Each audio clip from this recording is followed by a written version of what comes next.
नमस्कार, मैं अम्बी वर्मा और आप देख रहे हैं दैनिक समाचार। तो चलिए आगे बढ़ते हैं कुछ खास खबरों की ओर।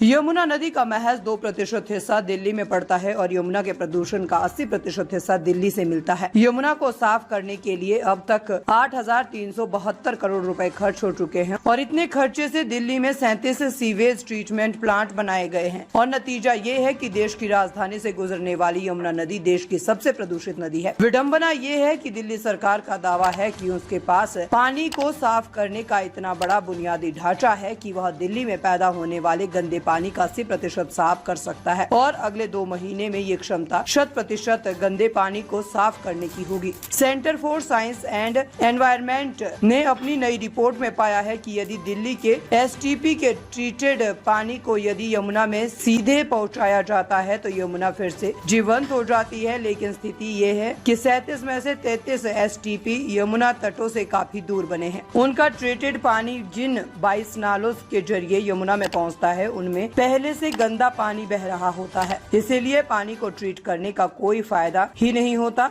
दिल्ली के ट्रीटेड पानी का केवल 10% ही बागवानी सरीखे काम में इस्तेमाल होता है। यमुना एक्शन प्लान 1 और 2 में यमुना की सफाई पर 1,514.70 करोड़ रुपए खर्च हुए। दिल्ली सरकार ने यमुना की सफाई पर 2017 से 2022 के दौरान 6,856.91 करोड़ रुपए खर्च किए। अब यमुना एक्शन प्लान 3 के तहत 2009.12 करोड़ रुपए दिल्ली में यमुना की सफाई के लिए 11 प्रोजेक्ट पर काम चल रहा है। सीएससी के महानिदेशक सुनीता नारायण ने कहा है कि दिल्ली से यमुना को मिलने वाले प्रदूषण का 84% हिस्सा 22 नालों में से केवल 2 नालों नफजगढ़ नाला और शहादरा नाला से आ रहा है।